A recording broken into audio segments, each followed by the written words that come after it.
वशिष्यते। पूर्णस्य पूर्णमादाय पूर्णमेवावशिष्यते। ॐ शान्ति शान्ति शान्तिः। भद्रं कर्णेभिः शृणुयाम देवाः। भद्रं पश्येमाक्षभिर्यजत्राः। स्थिरैरङ्गैस्तुष्टुवांशस्तनूभिर्व्यसेमा देवहितं जदायुः। स्वस्ति न इन्द्रो वृद्धस्रवाः। स्वस्ति नः पूषा विश्ववेदाः। स्वस्ति नस्तार्क्ष्यो अरिष्टनेमिः। स्वस्ति नो बृहस्पतिर्दधातु। ॐ शान्ति शान्ति शान्तिः। शङ्करं शङ्कराचार्यं केशवं बादरायणं सूत्रभाष्य कृतौ वन्दे भगवन्तौ पुनः पुनः।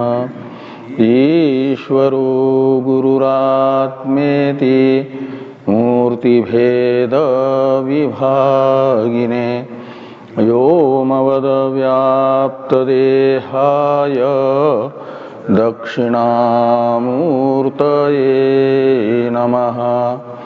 ॐ शान्ति शान्ति शान्तिः।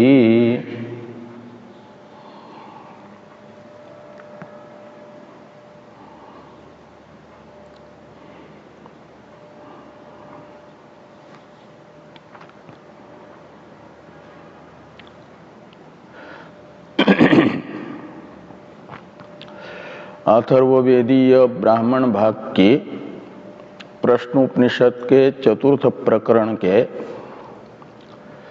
पंचम कारिका का अकंडिका का विचार हम लोग कर रहे हैं। इस कंडिका में आचार्य पिपलाद जी ब्रह्म जिज्ञासु सौर्यायनी गार्ग्य के अवान्तर 5 प्रश्नों में से तृतीय प्रश्न का उत्तर दे रहे हैं। 2 प्रश्नों का उत्तर दे चुके हैं। तृतीय प्रश्न है स्वप्न अवस्था का धर्मी कौन है। स्वप्न अवस्था के धर्मी विषयक प्रश्न का उत्तर देते हुए आचार्य पिपलाद जी ने प्रथम वाक्य में ही पंचम कंडिका के ये कहा कि अत्र एष देवः स्वप्ने महिमानम अनुभवति। इसमें एषः देवः ये शब्द बता रहे हैं मन को। अनुभव के प्रति मन का कर्तृत्वेन रूपेण निर्देश इस वाक्य में किया गया है। अनुभव के प्रति कर्म बताया गया है महिमा को। एष देव शब्दित मन को बताया गया अनुभव का कर्ता, और अत्र शब्द परामर्शक है स्वप्न अवस्था का। जागृत और सुसुप्ति के अंतराल अवस्था का परामर्शक है ना अत्र शब्द। जागृत और सुसुप्ति की अंतराल अवस्था है स्वप्न अवस्था। तो स्वप्न अवस्था में मन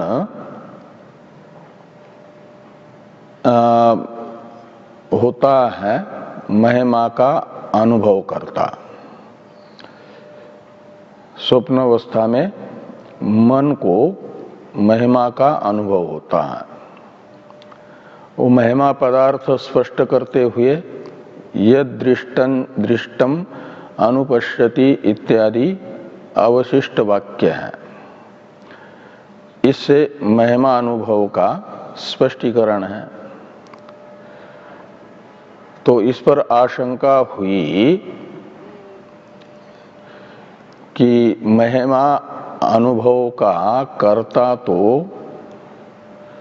होगा जो कारकांतर का प्रयोजक होगा और स्वयं कारकांतर से अप्रयुक्त होगा, उसे कर्ता कहा जाता है। वह तो क्षेत्रज्ञ है यानी जीव है। तो जीव का यहाँ पर एषः देवः शब्द से ग्रहण होना चाहिए, न कि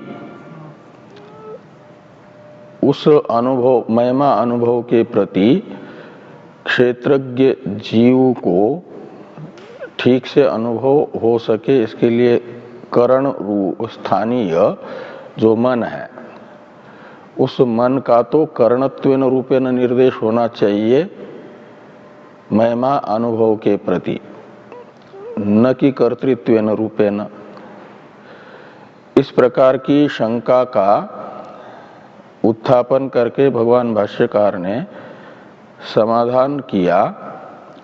ननु इत्यादि से शंका का उत्थापन हुआ, स्वतंत्रो ही क्षेत्रज्ञ यहाँ तक, और नैष दोषः इत्यादि से इसका समाधान किया गया कि यहाँ पर क्षेत्रज्ञ का कर्तृत्वेन रूपेण निर्देश क्यों नहीं है, मन का कर्तृत्वेन रूपेण निर्देश कैसे हो रहा है, जबकि करणत्वेन रूपेण निर्देश होना चाहिए। इस प्रकार का जो दोष है, श्रुत्यंतर तो क्षेत्रज्ञ को बता रही है एक प्रकार से स्वप्न में अनुभव का कर्ता, तो श्रुत्यंतर के साथ विरोध की आशंका और लोक प्रसिद्धि की आशंका यहाँ पर हुई। इसका निराकरण करते हुए कहा गया कि क्षेत्रज्ञ में जो कर्तृत्व है वह किसी भी क्रिया के प्रति क्षेत्रज्ञ स्वरूपतः कर्ता नहीं है, स्वतः कर्ता नहीं है। जो कर्तृत्व है लोक में प्रतीत हो रहा है, और यदि श्रुति भी बताती है तो औपाधिक कर्तृत्व बताती है, उपाधि निमित्तक कर्तृत्व बताती है। तो स्वतः अकर्ता क्षेत्रज्ञ में अनुभव के महिमा अनुभव के प्रति यदि कर्तृत्व लोक में प्रतीत हो रहा है या श्रुति बताती है, तो समझना चाहिए कि वह मन रूप उपाधि निमित्तक है। यदि उपाधि न हो तो किसी भी क्रिया के प्रति कर्ता आत्मा स्वतः नहीं बनेगा। इसलिए तो स्वतः मुक्तत्व, नित्य मुक्त स्वरूपत्व सिद्ध होता है ना आत्मा का। और यदि कर्तृत्व स्वतः मानेंगे तो वो आत्मा का स्वरूप होने से मोक्ष ही सिद्ध नहीं होगा। निर्विशेष आत्मरूप से अवस्थान मोक्ष है ना, और कर्तृत्व ये आत्मा का स्वभाव होगा तो स्वभाव तो छूटता नहीं है। तो कर्तृत्व भोक्तृत्व रूप विशेषता से युक्त ही आत्मा रहेगा, तो निर्विशेष आत्मरूप से अवस्थान रूप मोक्ष की असिद्धि होगी, अनुपपत्ति होगी। और यह वेदांतियों को अभिष्ट है नहीं। अतः ये मानना होगा कि आत्मा का स्वरूप तो निर्विशेष ही है, और उसमें यदि कर्तृत्वादि विशेष प्रतीत होते हैं, तो वे औपाधिक है, स्वतः नहीं है। तो मन रूप उपाधि निमित्तक अनुभवितृत्व क्षेत्रज्ञ में होने से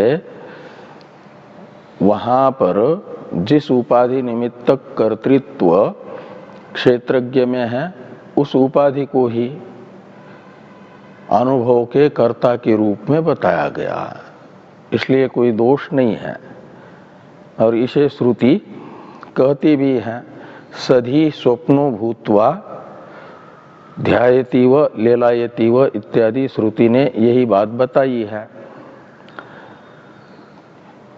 ये बृहदारण्यक श्रुति है कि सधी यानी बुद्धि के साथ अर्थात अंतःकरण के साथ मिल करके यह हो जाता है ध्यान करता या चलन करता। तो आत्मा में ध्यान कर्तृत्व या लेलायतृत्व जो दिख रहा है वह स्वतः नहीं है, अपितु उपाधि निमित्तक है। वो धी शब्द से बताई गई जो उपाधि, सधी हुआ अंतःकरण रूप उपाधि से युक्त। तो इस प्रकार अत्र एष देवः स्वप्ने महिमानम अनुभवति इस वाक्य में यदि श्रुति एष शब्द से मन का ग्रहण करके महिमा अनुभव के प्रति मन में कर्तृत्व बताती है तो कोई विरोध नहीं है। जो विरोध प्रतीत हो रहा था वह विरोध नहीं है, मन का स्वातंत्र्य उचित है। यहाँ तक की चर्चा हम लोग कर चुके हैं। मन उपाधि सहितत्वे स्वप्न काले क्षेत्रज्ञस्य इत्यादि वाक्य की चर्चा करनी है। तो इससे मन उपाधि सहितत्वे स्वप्न काले क्षेत्रज्ञस्य इत्यादि के द्वारा एक आशंका की जा रही है। वह आशंका है कि यदि स्वप्न अवस्था में क्षेत्रज्ञ ने आत्मा को सोपाधिक मानेंगे, मन रूप उपाधि से युक्त मानेंगे, सधी इत्यादि श्रुति के अनुरोध से और लोक प्रसिद्धि से, स्वप्न अवस्था में आत्मा निरुपाधिक नहीं अपितु मन रूप उपाधि से युक्त है और वही महिमा के अनुभव का करता है, सोपाधिक आत्मा। ऐसा यदि मानेंगे तो आत्मा में ज्योतिर्ब्राह्मण के द्वारा बताया गया जो स्वयं ज्योतिष्व है उसका बाध होगा, उसकी सिद्धि नहीं हो पाएगी। तो इस प्रकार बृहदारण्यक उपनिषद के ही अन्य वचन के साथ विरोध उपस्थित होगा स्वप्न अवस्था में आत्मा को सविशेष मान लेने पर, सोपाधिक मान लेने पर। ये आशंका यहाँ पर की गई कि मन उपाधि सहितत्वे स्वप्न काले क्षेत्रज्ञस्य स्वयं ज्योतिष्वम बाध्येत इति केचित। तो कुछ लोगों की यह आशंका है कि स्वप्न अवस्था में आत्मा को मन रूप उपाधि वाला मान लेने पर आत्मा का जो स्वयं ज्योतिर्ब्राह्मण ने स्वप्न अवस्था में स्वयं ज्योतिष बताया है उसका विरोध होगा, वह बाधित होगा।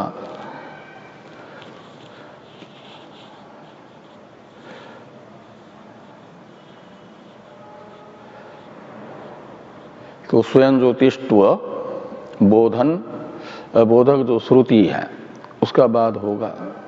ये यहां पर बाद यानी विरोध।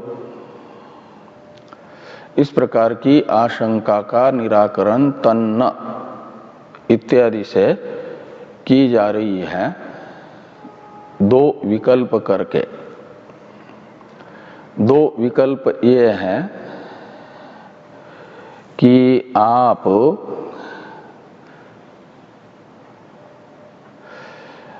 स्वप्न अवस्था में मन को स्वीकार कर लेने पर आत्मा के स्वयं ज्योतिष्व का बाद होगा, ये जो कह रहे हो,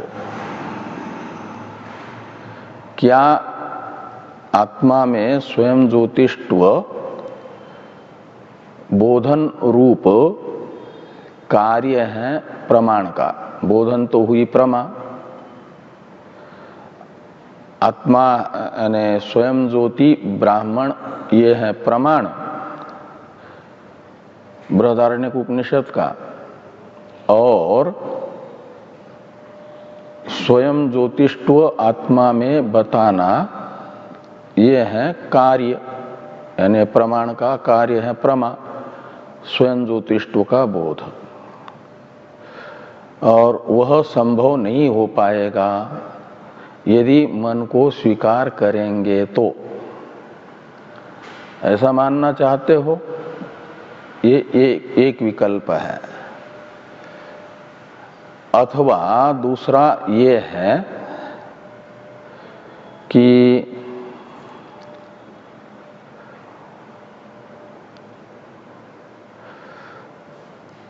तो इसके लिए फिर क्या करना पड़ेगा? प्रथम विकल्प के अनुसार कि मन रूप उपाधि का अभाव स्वीकार करना पड़ेगा,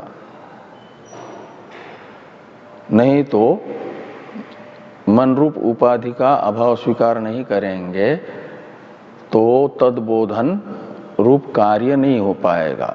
स्वयं ज्योतिष्व का बोधन रूप कार्य की सिद्धि के लिए जरूरी है श्रुति में मन का अभाव बताना भी।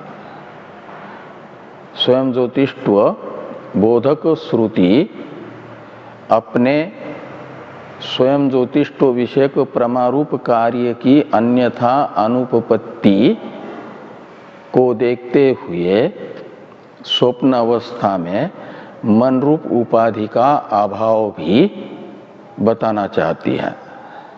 ये स्वयं ज्योतिष्व बोधक श्रुति का विवक्षित अर्थ होगा उपाधि का अभाव, यानी वहां निरुपाधिक आत्मा है स्वप्न में। ये स्वयं ज्योति ब्राह्मण रूप श्रुति प्रमाण का विवक्षित अर्थ होगा। जिस अर्थ को बताना है वह अर्थ जिसके बिना संभव नहीं है, जिसको स्वीकार किए बिना। तो मन रूप उपाधि के अभाव को स्वीकार किए बिना पूर्व पक्षी कहते हैं, शंका करने वाले, कि स्वप्न में आत्मा के स्वयं ज्योतिष्व को बताना संभव नहीं है, इसलिए स्वयं ज्योतिष्व बोधन अनुकूल मन का अभाव स्वप्नावस्था में यह श्रुति का विवक्षित अर्थ है। ये बताना चाहेंगे यदि पूर्व पक्षी। ये दो विकल्प हो गए ना। इनमें से प्रथम विकल्प का निषेध करते हुए ये कहा गया कि तन्न। तो प्रथम विकल्प है कि मन रूप उपाधि के रहते हुए स्वयं ज्योतिष्व का बोधन रूप कार्य संभव नहीं है।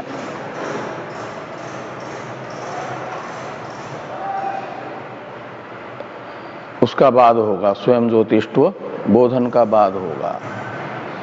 इस प्रकार का ये प्रथम विकल्प है। इसका निराकरण करते हुए तन्न ये कहा कि आत्मा की उपाधि मन को स्वीकार कर लेने पर भी स्वप्नावस्था में आत्मा के स्वयं ज्योतिष्व का ज्ञापन संभव है। ये अभिप्राय है तन्न, यह बताते समय पूर्व पक्ष की शंका का निषेध करते समय सिद्धांति का। मन को स्वीकार कर लो तब भी हो जाएगा आत्मा के स्वयं ज्योतिष्व का ज्ञापन। कैसे होगा? तो सिद्धांति का कथन है, मान्यता है कि मन तो आत्मा में उस समय दृश्य कोटि में आता है और जैसे जागृत अवस्था में दीप और सूर्य, इन दोनों के रहते हुए, सूर्य के रहते, दीप के रहते हुए सूर्य का स्वयं प्रकाशत्व असिद्ध नहीं होता ना, बाधित नहीं होता, या दीप का भी सूर्य के रहते हुए स्वयं प्रकाशत्व बाधित नहीं होता है। ऐसे ही स्वप्न अवस्था में द्वितीय वस्तु उपाधि के रूप में मन को स्वीकार कर लेने मात्र से आत्मा के स्वयं प्रकाशत्व का बाध नहीं होगा। ये यहाँ पर कहा गया क्योंकि ये पहले भी कह चुके हैं कि मन रूप उपाधि को लेकर के ही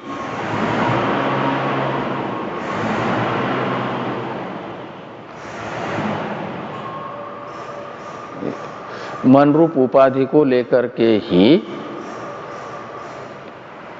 आत्मा में स्वयं ज्योतिष्व आदि का व्यवहार होता है, वो मोक्ष पर्यंत, ये आगे कहेंगे।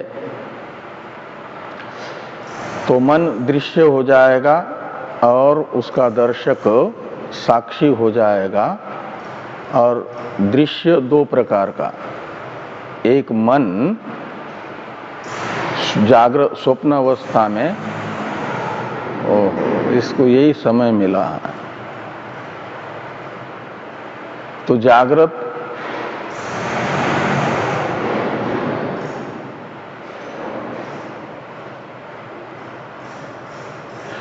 स्वप्न अवस्था में मन एक तो दृश्य का भी रूप धारण करता है, दर्शक का भी रूप धारण कर लेता है वासना में। इसलिए तो आगे बताया जाएगा ना कि जैसा स्वप्न जागृत में देखता है वैसा ही संस्कार पड़ता है और वैसा ही वह बन जाता है स्वप्न अवस्था में। तो जागृत अवस्था में उसने दृश्य, दृष्टा, दर्शन इस त्रिपुटी से युक्त व्यवहार देखा है, वैसा ही संस्कार हुआ है और वैसा ही स्वप्न अवस्था में भी देखता है। तो स्वप्न अवस्था का वो जो दृष्टा है, वो दृष्टा भी भोक्ता जिसको कहा जाएगा, और स्वप्न अवस्था में जो दृश्य है और स्वप्न अवस्था का जो दर्शन है, ये सब के सब त्रिपुटी मात्र दृश्य बन करके और एक इन तीनों का साक्षी बन जाता है वो क्षेत्रज्ञ। उपाधि दृश्य कोटि में आ जाती है। इसलिए यहाँ पर सोपाधिक होने पर भी उसे कहा जा सकता है स्वयं ज्योति ही। ये तन्न इससे कहा गया। इसके लिए मन का अभाव स्वीकार करने की आवश्यकता नहीं है। ये यहाँ पर श्रुत्यर्थ अपरिज्ञान कृता भ्रांति तेषाम, इससे कहा गया द्वितीय विकल्प का निषेध करते हुए। यदि कोई ये कहे कि स्वप्न अवस्था में मन के रहते हुए आत्मा के स्वयं ज्योतिष्व को बताना संभव न होने से मन रूप उपाधि का अभाव भी विवक्षित है श्रुत्यर्थ के रूप में, स्वयं ज्योति ब्राह्मण रूप श्रुति का विवक्षित अर्थ उपाधि मन रूप उपाधि का अभाव है, ये शंका करते हैं द्वितीय विकल्प के रूप में। तो इसका निराकरण करते हुए ये कहा जा रहा है कि श्रुत्यर्थ अपरिज्ञान कृता भ्रांति ही तेषाम। तो श्रुत्यर्थ अपरिज्ञान कृता भ्रांति तेषाम, भ्रांति का विशेषण है श्रुत्यर्थ अपरिज्ञान। तो श्रुति से लेना स्वयं ज्योति प्रतिपादक, आत्मा में स्वयं ज्योतिष्ठ प्रतिपादक श्रुति, वो बृहदारण्यक श्रुति हुई। और उस बृहदारण्यक श्रुति में श्रुति का जो अर्थ है, वास्तविक अर्थ, उसका परिज्ञान नहीं है, यानी वास्तविक अर्थ ज्ञान नहीं है। जिनको उनकी यह भ्रांति है कि मन रूप उपाधि के रहते हुए आत्मा में स्वयं ज्योतिष्ठ को बताना संभव नहीं है, इसलिए श्रुति में मन का अभाव भी विवक्षित अर्थ है। श्रुति का ये विवक्षित अर्थ है, इत्याकारक उनकी यह भ्रांति है। तेषा मैंने पूर्व पक्षी नाम आशंकित्री नाम, ये तेषाम शब्द का अर्थ निकलेगा आशंका करने वालों की यह भ्रांति है। कैसे भ्रांति है इसे स्पष्ट करते हुए ये कहा जा रहा है, हेतु दिखाया जा रहा है भ्रांति में कि यस्मात्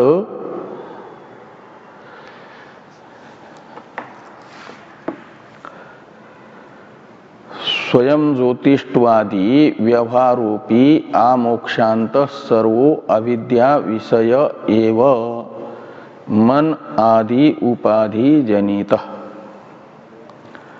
कहते हैं यस्मात् यानी जिस कारण से ये स्वयं ज्योतिष्व से लेकर के मोक्ष पर्यंत का सारा व्यवहार अविद्या विषय है। यहाँ विषय शब्द उपादानार्थ में है, यानी अविद्या उपादानक है और मन उपाधि जनित है का मतलब मन रूप उपाधि निमित्तक है। तो मन रूप उपाधि तो मन आदि उपाधि तो हो गई, उसमें कारण किसमें? व्यवहार में। ये मन आदि उपाधि जनित ये भी विशेषण है किसका? व्यवहार का, स्वयं ज्योतिष्वादी व्यवहार का। वो व्यवहार के विशेषण हैं एक प्रकार से यहां पर 5। स्वयं ज्योतिष्वादी, ऐसे वहां रेप की मात्रा है क्या व्यवहार के ऊपर? ये उस भाष्य में है कि नहीं? यदि नहीं है तो फिर एक पद हो जाएगा, स्वयं ज्योतिष्वादी व्यवहार, ये विशेष्य है और इसके 4 विशेषण हो जाएंगे। एक तो आमोक्षांत एक विशेषण है, दूसरा सर्व, तीसरा अविद्या विषय और चौथा मन आदि उपाधि जनित। ये जो स्वयं ज्योतिष्वादी व्यवहार है, कहाँ तक? आदि में तो आ गया स्वयं ज्योतिष्व व्यवहार के, तो स्वयं ज्योतिष्व है आदि में, और अंत में कौन है? तो कहते आमोक्षांत, मोक्ष के पहले तक।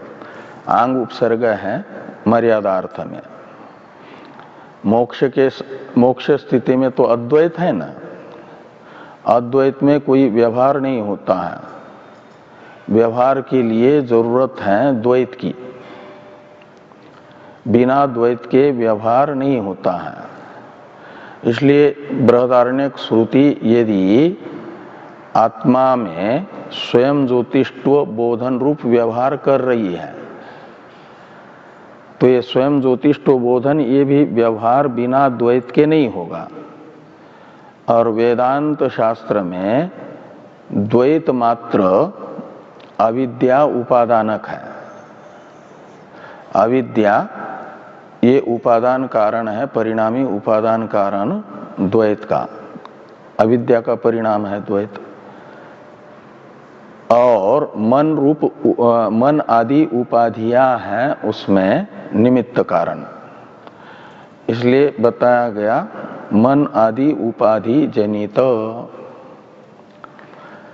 तो मन आदि उपाधि भी व्यवहार के प्रति कारण है और व्यवहार मात्र के लिए द्वैत की जरूरत है, वह द्वैत अज्ञान निमित्तक है। इसलिए यह आपका स्वयं ज्योतिष्टो बोधन रूप व्यवहार भी अपने कारणभूत मनादि उपाधि की भी अपेक्षा करेगा और अविद्या की भी अपेक्षा करेगा। कार्य को कारण की अपेक्षा होती है ना, बिना कारण के कार्य होगा ही नहीं। तो स्वयं ज्योतिष्टो बोधन रूप जो कार्य है वह कार्य भी संभव नहीं होगा बिना उस कार्य के व्यवहार के उपादान कारणभूत अविद्या के तथा निमित्त कारणभूत मन आदि उपाधि के। तो ये स्वयं ज्योतिष्वादि व्यवहार स्वप्न अवस्था में अन्यथा अनुपपन्न होकर के अपने कारणभूत मन आदि उपाधि का अस्तित्व सिद्ध करेगा। ये स्रोत अर्थापत्ति प्रमाण को दिखाने के लिए ये लिखा है वाक्य, यस्मात् स्वयं ज्योतिष्वादि व्यवहारोपि आमोक्षांत सर्वो अविद्या विषय एव मन आदि उपाधि जनितः। इससे बताया गया कि स्वयं ज्योतिष्वादि का व्यवहार जो स्वप्न में हो रहा है वह व्यवहार ही अविद्या के बिना तथा जिन मन आदि उपाधियों के बिना अनुपपन्न है। कार्य अपने कारण के बिना अनुपपन्न होता है। तो व्यवहार मात्र के प्रति अविद्या उपादान कारण है, मन आदि निमित्त कारण है यदि, तो फिर मानना होगा मन आदि उपाधि के रहते हुए ही ये स्वयं ज्योतिष्वादि व्यवहार हो पाएगा। और जिनको ये शंका है कि मन आदि के रहते हुए स्वयं ज्योतिष्वादि का ज्ञापन नहीं हो पाएगा, इसलिए बृहदारण्यक श्रुति में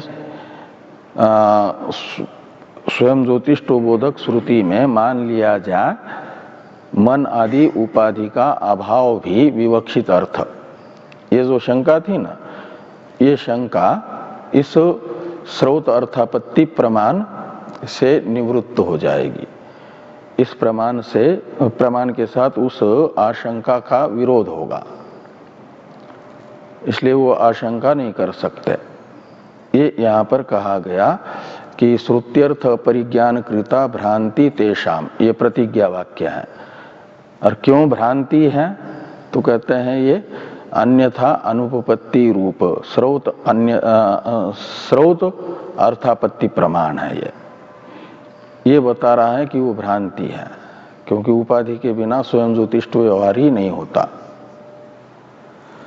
आगे है यत्र वा अन्यद इव स्यात् तत्र अन्यो अन्यत पश्येत इत्यादि श्रुतियां यहाँ पर 2-3 बताई जा रही है। किस लिए तो कहते हैं अन्वय सहचार व्यतिरेक सहचार से, सहचार रूप युक्ति से युक्त जो श्रुतियां हैं वह भी यही बता रही है कि अविद्या कल्पित द्वैत के रहते हुए ही दर्शन दृष्टा दृश्यादि व्यवहार होता है। और यदि अविद्या कल्पित ये द्वैत न हो तो दृष्टा दर्शन दृश्यादि व्यवहार नहीं होगा। इस अर्थ का ज्ञापक ये प्रमाण है कि यत्र वा अन्यद इव स्यात् तत्र अन्यो अन्यत पश्येत, ये भी बृहदारण्यक श्रुति है। तो यत्र यानी यस्याम अविद्या अवस्थायाम, अन्यद इव, यद्यपि द्वैत परमार्थ नहीं है, अविद्या कल्पित है, तो द्वैत में अविद्या कल्पित तत्व दिखाने के लिए कहते हैं कि अन्यद इव स्यात्, इसमें ईव शब्द जोड़ दिया। तो ईव का मतलब द्वैत जैसा, द्वैत है नहीं, लेकिन द्वैत जैसा होने पर यानी कल्पित द्वैत होने पर ही क्या होता है, तो द्वैत अवस्था में तत्र का अर्थ है अन्यो अन्यत पश्येत, यानी दर्शनादि व्यवहार उपपन्न होता है। और यदि द्वैत नहीं है तो दर्शनादि व्यवहार सिद्ध नहीं होता। इसे कह रहे हैं कि मात्रा संसर्गस्त्वस्य भवति, तो अस्य यानी द्रष्टुः आत्मनः मात्रा असंसर्गः भवति। तो कहा यदि आप दृश्य दर्शन दृष्टित्वादि व्यवहार की उपपत्ति के लिए द्वैत स्वीकार करोगे तो फिर आत्मा के अद्वैतत्व का अद्वितीयत्व का क्या होगा। इस शंका का समाधान करने के लिए कहते हैं कि मात्रा संसर्गस्तु अस्य भवति, अस्य यानी आत्मनः, अद्वितीयस्य आत्मनः मात्रा असंसर्गः भवति। भवति का कर्ता है मात्रा संसर्गः। मात्रा संसर्ग में मात्रया असंसर्ग इति मात्रा संसर्ग, ऐसा तृतीया तत्पुरुष समास करना। पदच्छेद करते समय असंग निकलेगा। असंसर्ग, संसर्गाभाव, और मात्रा शब्द का अर्थ है कल्पित पदार्थ। मांग माने धातु से वो प्रत्यय होकर के मात्रा शब्द बना कर्म अर्थ में और भाव अर्थ में। तो मात्रा शब्द का अर्थ निकलेगा अर्थाध्यास ज्ञानाध्यास। अध्यस्त पदार्थ, अविद्यक पदार्थ, तो अलग अलग दो सत्ता वाले पदार्थ हो गए ना। एक तो अस्य शब्द से ग्राह्य दृष्टा, वो है परमार्थ सत्ता वाला, और मात्रा शब्द से ग्राह्य दृश्य पदार्थ, वो है अध्यस्त। तो अध्यस्त पदार्थ और परमार्थ पदार्थ, इन दोनों का वास्तविक संबंध नहीं बनेगा। समसत्ताक पदार्थ में ही संसर्ग होता है। ये विषम सत्ताक है मात्रा शब्दित दृश्य पदार्थ और अस्य शब्दित आत्मा। इन दोनों की विषम सत्ता होने से इनका वास्तविक संबंध नहीं बनेगा, तो असंसर्ग होगा। दृश्य के साथ यानी कल्पित पदार्थ के साथ अस्य यानी दृष्टा रूप जो आत्मा है उसका वास्तविक संसर्ग न होने से। तो अत्र एष देव स्वप्ने महिमानम अनुभवति में जो देव शब्द से गृहीत मन रूप उपाधि है, वह मन रूप उपाधि भी वास्तविक न होने से उसके साथ उस मन रूप उपाधि का जो दृष्टा है उस दृष्टा का वास्तविक संबंध नहीं बनेगा। इसलिए जो भी दृश्य दर्शन और दृष्टित्व व्यवहार है वहां दो दृष्टा मान्य होंगे, एक वासनामय दृष्टा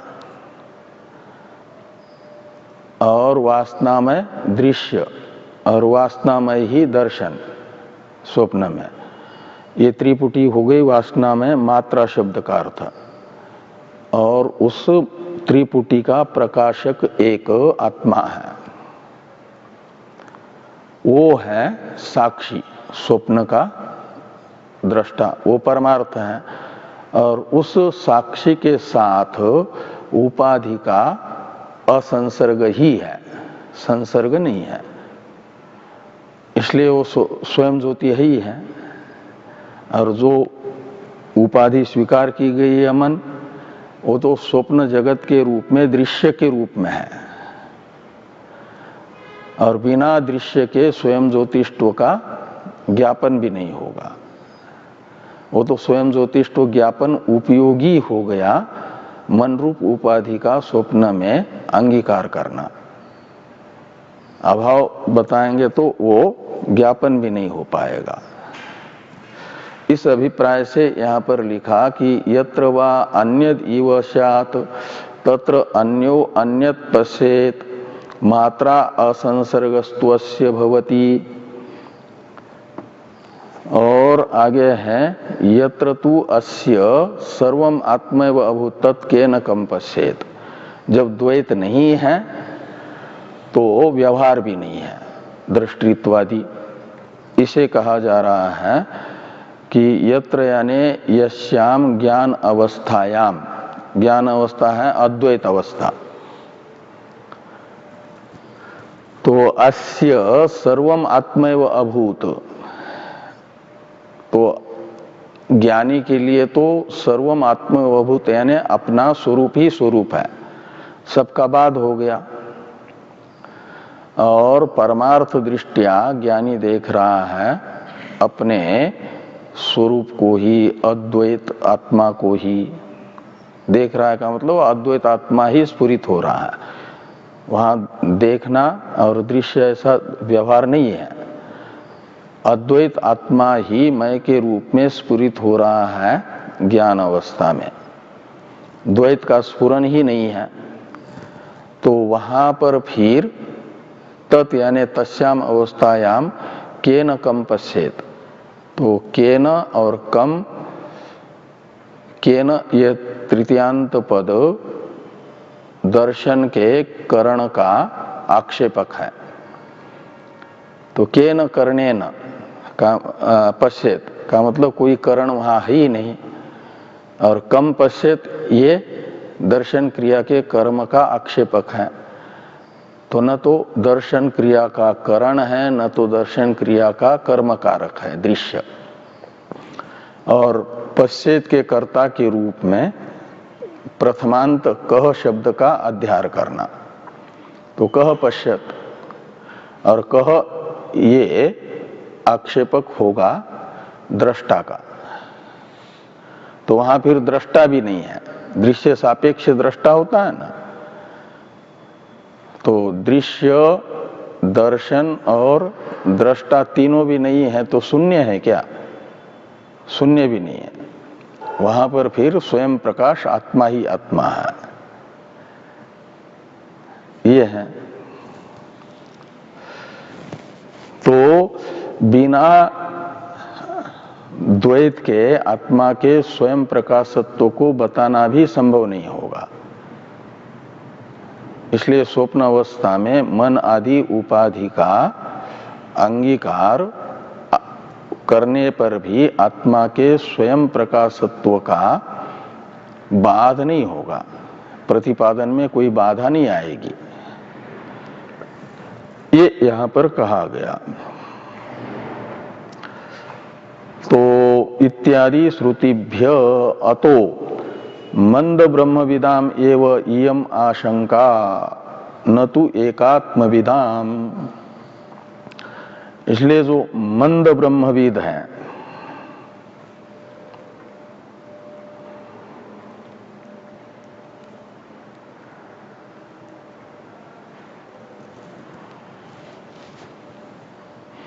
तो मंद ब्रह्मविद किसको कहा जाएगा? तो 4 नंबर टिप्पणी में टिप्पणीकार ने कहा है कि मंदा ब्रह्मविदो नाम,